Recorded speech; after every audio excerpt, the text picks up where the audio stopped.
ভাই একটা অসহায় পরিবারের কাছে আইছি ভাই, একটা পরিবারের দুজন ব্যক্তির প্রতিবন্ধী ভাই। দেখেন মেয়েটা ভাই তুথু দিয়ে আসে না, দেখেন দেখছেন নি ভাই ওনার এই জামাটা মেয়েটা দেখছেন নি পরে লিছে, সে সারাক্ষণ তুতু দেখে। বাবাটা দেখেন ফাউ দিতে, ফাউটা অসল, ফাউটা ইনফেকশন হয়েছে, আবার অসুস্থ হয়ে গেছে, আবার ফাউটা কাটতে হবে ভাই। আরেকটা বিষয় দেখেন চোখে পানি ভাই, অবিরত পানি ধরতেছে ভাই, মনটার মধ্যে ভাই ব্যথা লাগছে ভাই।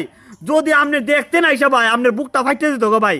তারা একসময় কিন্তু ভালো চলতো, আজকে ফাউরু ছিল তারা অসহায় হয়ে গেছে ভাই। আর এই মেয়েটা প্রতিবন্ধী ভাই, ভাই আমি আপনার কিনা কইতাম ভাই, সব মিলাই আপনার মনটা মধ্যে কষ্ট ভাই। আল্লাহ পাক রব্বুল আলামিনে কার দোজার দিয়ে কারে দাঁড় করা ভাই, তারা একসময় ভালো চলতো ভাই। বলছে ভাই আমি খুব ভালো চলতাম ভাই, আজকে আমি মানুষের দরজা সাহায্যের প্রার্থী। তাই তারা একটা পরীক্ষার মধ্যে পড়ে গেছে ভাই। সকলে মিলে আমরা তাদেরকে সহযোগিতা করি, আমরা ওনাদের নিজস্ব বিকাশ নাম্বার দিয়ে দিব ভাই। মেয়েটার দেখে বুকটার মধ্যে ব্যথা লাগছে ভাই। এই যে দেখেন ভাই, এই যে তুতু সারাক্ষণ তুতু বাইতেছে, দেখেন দেখেন এর গেঞ্জিটা ভাই। ভাই আপনি আমার বৈরত্ব হইতে পারতো ভাই।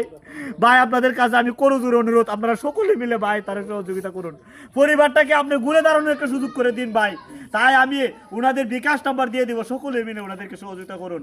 আল্লাহ পাক রব্বুল আলামিন সবাইকে সুস্থ করুক এবং সবার সহযোগিতা কবুল করুক, আমিন।